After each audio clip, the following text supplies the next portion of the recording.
Everybody, अब तुम लोगों का बोर्ड एग्जामिनेशन नजदीक आ चुका है। बहुत सारे स्टूडेंट को बहुत तरह का भी टेंशन होगा। जैसे कुछ स्टूडेंट को टेंशन है कि सर किसी तरह से पासिंग मार्क्स आ जाए, 30 नंबर तक आ जाए। सर ठीक है सर, कहीं सर कुछ भी नहीं पढ़े। कुछ स्टूडेंट को टेंशन ये है कि सर 70 से 80% मार्क्स आ जाए सर मैथ्स में किसी भी तरीके से। और कुछ को टेंशन है कि सर हमको 100 में 100 लाना।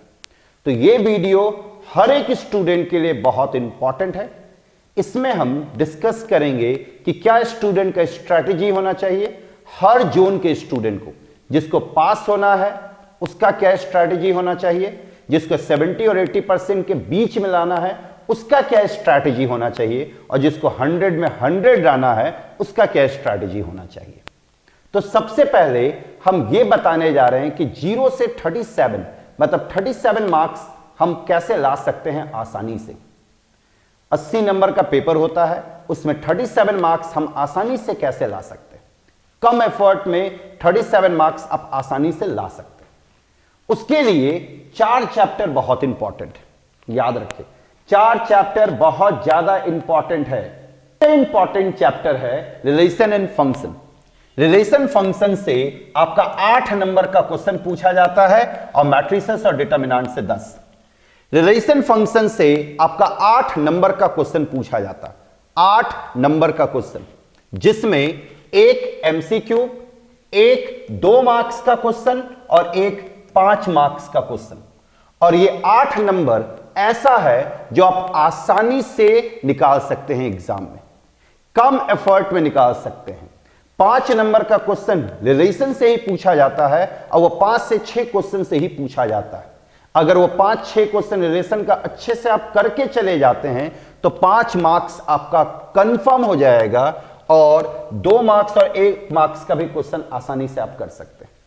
तो अगर आप इसको एक दिन देते हैं रिलेशन फंक्शन को, तो इस एक दिन में आप आसानी से 8 मार्क्स ऑब्टेन कर सकते हैं, अगर आप कुछ भी नहीं पढ़े हैं तो। दूसरा मैट्रिक्स और डिटरमिनेंट। मैट्रिक्स और डिटरमिनेंट से 10 नंबर का क्वेश्चन पूछा जाता है, और ये 10 नंबर आप आसानी से उठा सकते हैं एग्जाम में कम एफर्ट में, क्योंकि मैट्रिसेस और डिटरमिनेंट आपको पता है बहुत आसान है।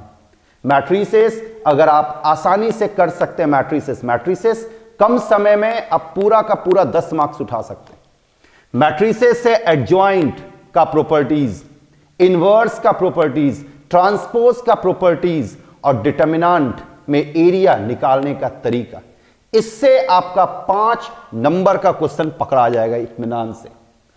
और बहुत आसान, इसमें थोड़ा फॉर्मूला खाली याद रखना, और एक क्वेश्चन 5 मार्क्स का आएगा उसको भी आप आसानी से पकड़ सकते हैं। 5 मार्क्स का क्वेश्चन में linear of equation, system of linear equation से पूछा जाता है। सिस्टम ऑफ लीनियर इक्वेशन को अच्छे से आप बना ले, उससे एक 5 मार्क्स का क्वेश्चन आप इजीली पकड़ लेंगे। फिर दूसरा है वेक्टर एंड 3D। वेक्टर और 3D भी एक ऐसा टॉपिक है जिसको आप इजीली पकड़ सकते हैं, और ये 14 मार्क्स का टॉपिक है। 14 मार्क्स का टॉपिक। वेक्टर में खाली 2 टॉपिक आपको करना है, डॉट प्रोडक्ट और क्रॉस प्रोडक्ट। डॉट प्रोडक्ट और क्रॉस प्रोडक्ट, और एक है स्ट्रेट लाइन 3D का, वो भी बहुत आसान है। स्ट्रेट लाइन, उसमें कोई दमखम नहीं है।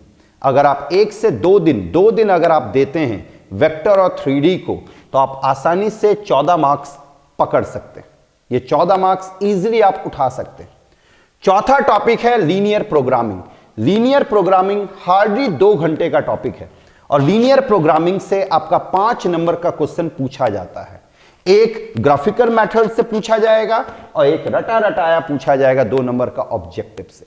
याद रखें, अगर आप ये चारों टॉपिक कर ले तो ये चारों टॉपिक से एग्जामिनेशन में 37 मार्क्स का आएगा, और ये 4 टॉपिक करने के लिए आपको हार्डली 4 दिन मेहनत करना पड़ेगा। याद रखें, जो लोग कुछ भी नहीं पढ़े हैं, जिन लोगों को पढ़ाई में बिल्कुल भी मन नहीं लगता, वो इस 4 टॉपिक को जरूर करें। वो मिनिमम 37 मार्क्स उठा सकते हैं, मिनिमम 37 मार्क्स। याद रखें, relation function, matrices, determinant, vector, 3D और लीनियर प्रोग्रामिंग, और ये चारों का चारों टॉपिक आसान है। ये चारों किसी भी दूसरे चैप्टर पे बेस्ड नहीं है। ये 4 टॉपिक इंडिविजुअल टॉपिक है, इसको किसी भी दूसरे चैप्टर से लेना देना नहीं है। तो ये 4 टॉपिक को आप जरूर अच्छे से करें, 37 मार्क्स आपका कंफर्म आ जाएगा। हम देखते हैं कि 37 से 55 मार्क्स जाने के लिए हमको क्या करना चाहिए।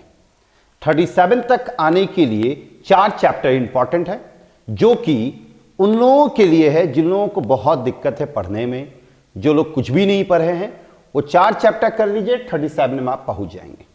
अब 37 से 55 का जर्नी क्या, आपको 37 से 55 तक भी आप चाहेंगे तो आसानी से आ सकते हैं। इसमें क्या है, आपके पास कंटिन्यूटी और डिफरेंशियबिलिटी है। कंटिन्यूटी और डिफरेंशियबिलिटी से अगर हम देखें तो 4 मार्क्स का क्वेश्चन पूछा जाता है। कंटिन्यूटी और डिफरेंशियबिलिटी से आपका 4 मार्क्स का क्वेश्चन पूछा जाता है। अब यहां पे क्या है, 4 मार्क्स, जिसमें 2 MCQ और एक 2 मार्क्स का क्वेश्चन। ये एक ऐसा टॉपिक है, इसको भी आप आसानी से कर सकते हैं। कंटिन्यूटी और डिफरेंशियबिलिटी वाले टॉपिक को भी आप आसानी से हैंडल कर सकते हैं कम एफर्ट में। डिफरेंशियबिलिटी में डिफरेंशिएशन आता है। अगर आप ये टॉपिक कर लेंगे तो आपका ये टॉपिक भी हो जाएगा। क्यों? क्योंकि एप्लीकेशन ऑफ डेरिवेटिव में डिफरेंशिएशन का यूज आता है, और एप्लीकेशन ऑफ डेरिवेटिव से 6 मार्क्स का क्वेश्चन आएगा, जिसमें एक क्वेश्चन जो कि केस बेस्ड है, ये आपका मैक्सिमा मिनिमा वर्ड प्रॉब्लम से पूछेगा। याद रखें, मैक्सिमा मिनिमा वर्ड प्रॉब्लम ये एक ऐसा चैप्टर है जिससे क्वेश्चन कंफर्म आएगा और 4 मार्क्स का क्वेश्चन आएगा। तो अगर एक चैप्टर और कर ले, मैक्सिमा मिनिमा वर्ड प्रॉब्लम, तो 4 मार्क्स को आप आसानी से पकड़ सकते हैं। और 2 मार्क्स का क्वेश्चन पकड़ने के लिए आपको इंक्रीजिंग डिक्रीजिंग या रेट मेजर में 4 से 5 प्रॉब्लम है। एक रेट मेजर में बकेट वाला प्रॉब्लम है, एक मैन शैडो वाला प्रॉब्लम है। ये 2 टाइप का क्वेश्चन कर ले, ये आपका 2 मार्क्स का क्वेश्चन पकड़ा जाएगा। याद रखें, कंटिन्यूटी डिफरेंशियबिलिटी से 4 मार्क्स और एप्लीकेशन ऑफ डेरिवेटिव से 6 मार्क्स, मतलब ये दोनों मिलके आपका 10 मार्क्स और बढ़ा देगा, 10 मार्क्स और बढ़ा देगा। अब बचा 8 मार्क्स। 8 मार्क्स के लिए हम बोलेंगे प्रोबेबिलिटी करने के लिए। प्रोबेबिलिटी जनरली स्टूडेंट को टफ लगता है, लेकिन अगर प्रोबेबिलिटी को प्लानिंग से किया जाए तो प्रोबेबिलिटी में आसानी से मार्क्स आप उठा सकते हैं। प्रोबेबिलिटी से एक क्वेश्चन तो कंफर्म पूछा जाता है बेस थ्योरम से, और टोटल प्रोबेबिलिटी। टोटल प्रोबेबिलिटी और बेस थ्योरम दोनों एक जैसा है। अगर आप दोनों में एक टॉपिक कर लेते हैं तो दूसरा टॉपिक ऑटोमेटिकली हो जाएगा। और टोटल और बेस थ्योरम दोनों आसान है। थोड़ा सा अगर आप कंसंट्रेट करके पढ़े, थोड़ा सा समझ के पढ़ने का कोशिश करेंगे तो आप इसको आसानी से हैंडल कर सकते हैं। और फिर एक बच गया आपका 3 मार्क्स का क्वेश्चन और एक ऑब्जेक्टिव। ऑब्जेक्टिव तो आपका डायरेक्ट फॉर्मूला पे आएगा, फॉर्मूला आप रट्टा मार के चले जाएं, उससे एक क्वेश्चन पकड़ा जाएगा। और एक 3 मार्क्स का जो क्वेश्चन है वो इंडिपेंडेंट इवेंट से पूछेगा, इंडिपेंडेंट प्रोबेबिलिटी से। उस इंडिपेंडेंट प्रोबेबिलिटी के प्रॉब्लम को कर ले। तो अगर आप ये 3 चैप्टर थोड़ा एफर्ट लगा के कर लेते हैं तो आप 55 तक आसानी से पहुंच जाएंगे। 37 तक के जर्नी के लिए 4 चैप्टर, चारों बेसिक चैप्टर। 55 तक के जर्नी के लिए 3 चैप्टर एक्स्ट्रा आपका आ गया, जो कि continuity differentiability, application of derivative और प्रोबेबिलिटी। और अब अगर आपको 100 तक जाना है, मतलब 80 में 80 लाना है, तब तो आपको सब पढ़ना है in order. Integral, application of integral और डिफरेंशियल इक्वेशन। यहां पे चारों टॉपिक जो है आपका इंटीग्रेशन से रिलेटेड है। आपको 100 में 100 अगर लाना है तो इसके लिए प्लानिंग क्या होना चाहिए, आपको सबसे पहले इनडेफिनिट इंटीग्रेशन को अच्छा करना। अगर आपका इनडेफिनिट इंटीग्रेशन अच्छा है, अगर आपका इनडेफिनिट इंटीग्रेशन अच्छा है तो डिफरेंशियल इक्वेशन आपको गिफ्ट में मिल जाएगा, क्योंकि डिफरेंशियल इक्वेशन फिर बहुत आसान हो जाएगा। डिफरेंशियल इक्वेशन में मैक्सिमम प्रॉब्लम में आपको इंटीग्रेशन लगाना होता है और हल्का सा डिफरेंशियल इक्वेशन का कंसेप्ट है। आपको मेन पहचानना होगा कि होमोजीनियस कौन है और लीनियर कौन है। आप होमोजीनियस और लीनियर को पहचान लें। होमोजीनियस में एक सब्स्टिट्यूशन लगता है, लीनियर में एक फॉर्मूला लगता है, उसका पूरी खेला जो है वो इंटीग्रेशन का। तो इंटीग्रेशन अगर आप अच्छा कर लेते हैं, याद रखें इंटीग्रेशन, इनडेफिनिट इंटीग्रेशन की हम बात कर रहे हैं। इनडेफिनिट इंटीग्रेशन अगर आप अच्छा कर लेते हैं तो आप आसानी से 100 तक पहुंच, मतलब 80 तक पहुंच सकते हैं 55 से। याद रखें, इंडेफिनिट इंटीग्रेशन थोड़ा लंबा चौड़ा है, थोड़ा सा इंडेफिनिट को आपको अच्छे से करना पड़ेगा क्योंकि उसका यूज आपका डिफरेंशियल इक्वेशन में भी है और एप्लीकेशन ऑफ इंटीग्रल में भी है। एप्लीकेशन ऑफ इंटीग्रल में एक क्वेश्चन आपका एरिया बाउंडेड से पूछेगा जो कि केस बेस्ड होगा, और एरिया बाउंडेड में भी इंटीग्रेशन का यूज है, लेकिन इसमें आसान सा इंटीग्रेशन का यूज है। इसके लिए आपको इंटीग्रेशन बहुत डिटेल में आने का जरूरत नहीं है। याद रखें, एप्लीकेशन ऑफ इंटीग्रल से आपका 9 नंबर का क्वेश्चन आ रहा है, जिसमें एक आपका एरिया से आएगा और एक आपका डेफिनिट इंटीग्रेशन से आएगा। डेफिनिट इंटीग्रेशन में भी है 8 प्रॉपर्टीज, लेकिन उसका 3 प्रॉपर्टीज बहुत इंपॉर्टेंट है। एक 0 से a fx dx जो कि 0 से f of a minus x होता है, और दूसरा जिसमें हम इंटरवल को ब्रेक करते हैं, a से b को a से c1, c1 से c2, फिर c2 से b, और तीसरा इवन ऑड वाला प्रॉपर्टीज, माइनस a से a है, अगर फंक्शन इवन है तो ट्वाइस 0 से a fx dx होगा, और अगर फंक्शन ऑड है तो 0 होगा। तो ये आप आसानी से कर सकते हैं, ये दोनों आप बहुत आराम से पकड़ सकते हैं। याद रखें, अगर ये अच्छा है तो ये तो कंफर्म पकड़ाएगा, और ये फिर भी पकड़ा जाएगा अगर ये अच्छा नहीं भी है तो। क्यों? क्योंकि इसमें जो इंटीग्रेशन पूछता है वो आसान पूछता है। इसमें एरिया बाउंडेड में जो इंटीग्रेशन होगा वो बेसिक लेवल का इंटीग्रेशन होता है, जो कि आप आसानी से कर सकते हैं।